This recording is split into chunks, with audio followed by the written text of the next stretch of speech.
Seeking some new facts about Bali? Bali is one of the most popular tourist destinations in Indonesia.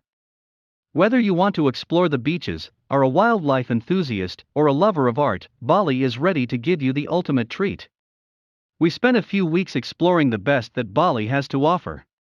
While it's not the exotic destination that it once was, it still has a lot to offer visitors, and there are plenty of things to know before you visit Bali. Let's dig into some interesting Bali facts. 1. Babies in Bali can't touch the ground till they're 3 months old. We're kicking off our facts about Bali with this unusual practice. Balinese people believe that newborn babies are sacred, who doesn't, and that they're not allowed to become unclean. Where's the most unclean place? The floor. Or the ground.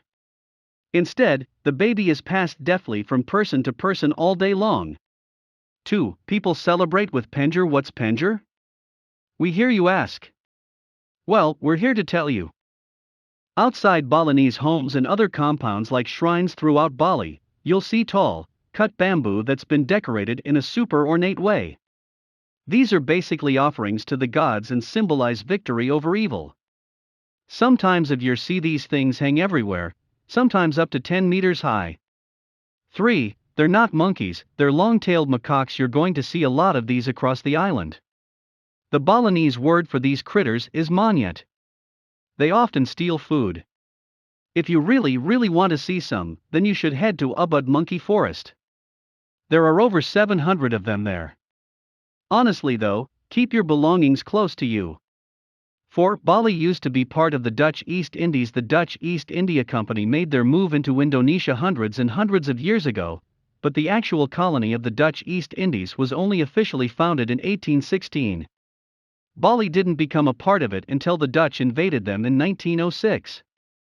Even then, compared to the rest of Indonesia, Bali was allowed a relatively high degree of local autonomy. Apparently. 5. The Empire of Japan occupied Bali during World War II. The whole of Indonesia at first welcomed the Japanese when they invaded in 1942, with hopes for independence from the Dutch on the horizon. That changed as the Japanese stayed. On Bali in particular, they were particularly resented for being harsher than their Dutch overlords. Japan surrendered in 1945, Indonesia declared independence. Days afterward, the Dutch came back. And that's a whole other story. 6. The local liquor can be lethal. Bali's local moonshine is called arak. This liquor is often homemade and is a sweet wine made from coconut palm flour. It already sounds deadly. Tax on alcohol is pretty high, so in bars, they often use the homemade stuff.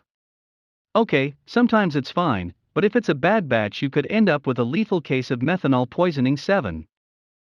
There are a lot of weekend markets, from the Love Anchor Market Bazaar and the Samadhi Market to the Old Man's Market. There are a lot of places to shop till you drop in Bali. Those 3 are found in Canggu, with each town having at least a few. You can find everything from fresh fruit and veggies to souvenir trinkets. 8. You can feed yourself up in restaurants called warung. The warung isn't a phenomenon endemic to Bali, but an Indonesian thing. In Bali, however, there are still a ton of them to choose from. What are they? They're basically mom-and-pop restaurants, mainly run by women, that serve up local food with an authentic taste. Babi guling, suckling pig, is a Bali favorite. 9. There is an actual whole day of silence. This is one of the most interesting Bali facts that many people don't know about. Nyepi is the Balinese Day of Silence. It's a Hindu celebration that is pretty much a Bali thing alone. But it's not just silence, oh no. Being all about self-reflection and fasting, the airport closes, lights should be off, all businesses close. For 24 whole hours. It's commemorated every Isakawarsa, New Year, according to the Balinese calendar. 10. Bali has 2 seasons. This is probably a pretty useful fact about Bali if you didn't know it already. Thanks to its location close to the equator, Bali has just 2 seasons, dry and wet. Both are hot. May to September is dry and mainly sunny, and the best time to visit Bali. From October to April, you'll get tropical downpours, higher humidity, and thunderstorms, but if you're thinking perpetual rain, it's not that bad. 11. Mount Agung is actually an active volcano. Yes, that's right. The highest peak on Bali also just happens to be a volcano. An active one. It towers above everything else at a huge 9,994 feet above sea level.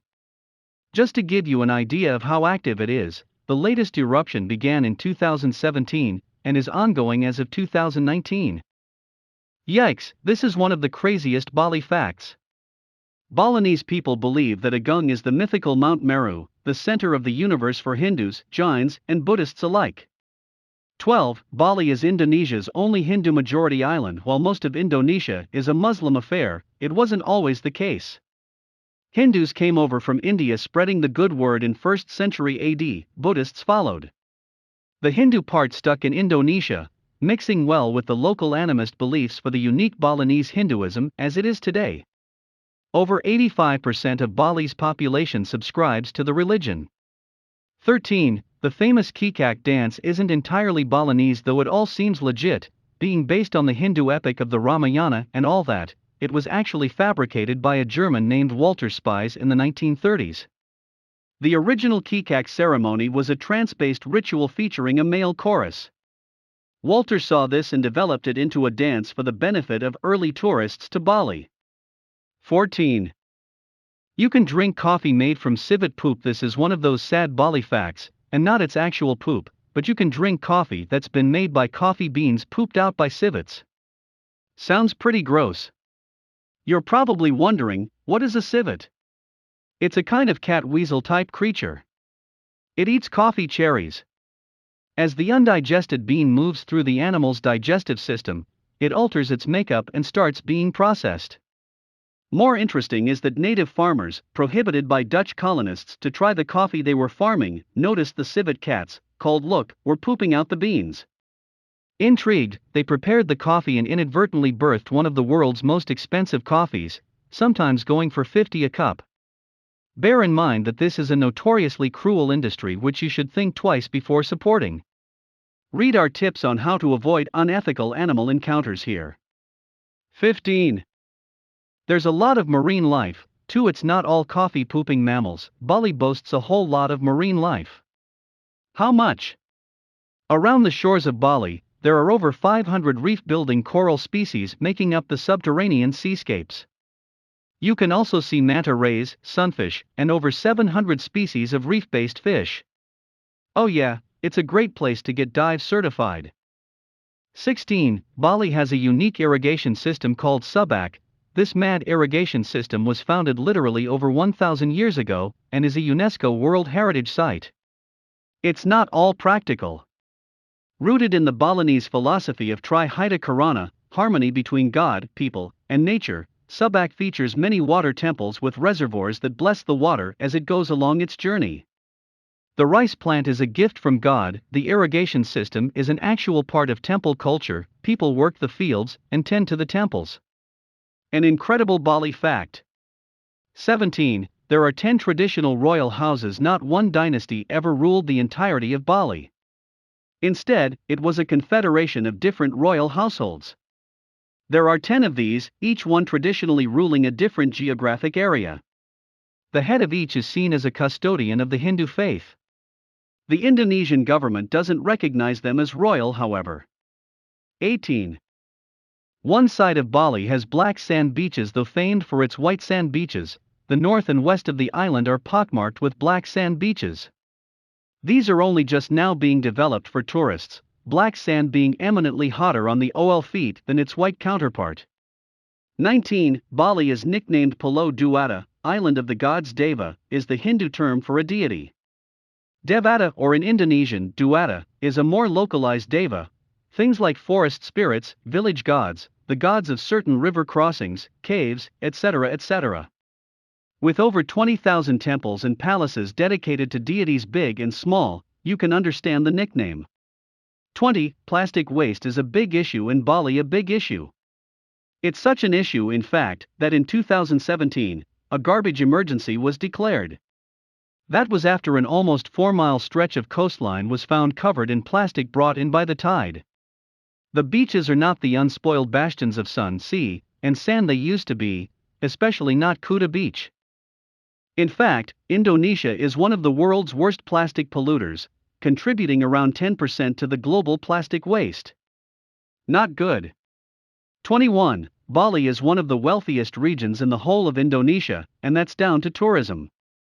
It's the island's single largest industry, counting for about 80% of Bali's economy. After terrorist attacks in 2002 and 2005, tourist numbers dwindled, and the economy faltered. However, the island remains one of Indonesia's richest. 22. There's a lot of creativity and local arts. There really is a lot of creativity going on in Bali. Partly, this is down to the country being something of a haven for artistic Europeans in the 1930s, and partly down to hippies drawn to the country since its earliest backpacking days. But 100%, it's because of the traditional crafts of the island itself. Batik, ikat, wood carving, stone carving, painting. If you've ever seen a Balinese temple, you'll know these folks have an eye for design. 23. David Bowie requested for his ashes to be scattered in Bali. It was revealed in David Bowie's will that he wanted his ashes to be scattered in Bali, in accordance with the Buddhist rituals, the will read. And scattered in Hindu Bali they were. He had visited, and performed in, a fair few Southeast Asian locales early in his career, Bali being one of them. One of his houses in the Caribbean had heavy Balinese influences. 24. Celebrations are held for many occasions, such as a tooth filing. Bali is bursting with festivals and celebrations throughout the year, and not just ones for the whole community, but personal ones too. Tooth filing, for example, is a coming-of-age ceremony that takes place before puberty or marriage. A high priest conducts the ceremony, in which incisors are filed down to uniform height. The child is then considered an adult. How are your teeth feeling after that Bali fact? 25. There are a zillion spas in Bali. A zillion isn't a very factual number, but still, Bali has got to have one of the highest spa-to-people ratios in the world. Flower baths, crazy hair treatments, hot stone therapy, eco-retreats, hand massage, holistic deep tissue whatevers, and even the humble pedicure, you can get it all here at one of Bali's hundreds upon hundreds of spas, from low to very, very high-end. 26. There's a ton of Australian tourists just a few hours by plane from the Aussie motherland. Bali is the quintessential vacation destination for Australians. They love to party, which you can do super cheaply on Bali. They love to surf, which is very much a thing on Bali too. What more could they want? While Australians may be the top visitors to Bali, Chinese tourists are slowly inching towards first place. 27. Bali is home to an endemic species of bird called the Bali myna, Bali starling, or jalak Bali by locals. This is a cute, white bird species that is, unfortunately, critically endangered. Fewer than 100 of these mynas are thought to exist in the wild. Birds are captured and sold on the black market. Not cool. 28. The Bali tiger once roamed the island as recently as the 1950s. The Bali tiger sadly was declared extinct. The last sighting of one was, more of a shooting actually, occurring in 1937. This tiger species is no longer. Hopefully, this will serve as a lesson for other threatened creatures that call the island home. 29. The Balinese calendar is only 210 days long. 365 days, you say? Not in Bali. The calendar here, called Pawukan, is part of the Hindu religion. It is 210 days long and basically makes no sense. Sorry, but it doesn't. Weeks can be anything from 1 to 10 days long. What? To help things out, there's the Balinese Saka calendar, which is lunar and thankfully matches up to stuff, pretty much anyway. 30. There are a lot of abandoned airplanes scattered around Bali. Aside from the beaches, mountains, Bali waterfalls, spas, hiking, and Hindu temples, if you get bored of all that, you could always go discover the abandoned airplanes of Bali. There's a Boeing 737 in South Kuta, there's another near Pandawa Beach, there's one on top of a mall that never opened, Gate 88 Mall, there's also one in West Bali.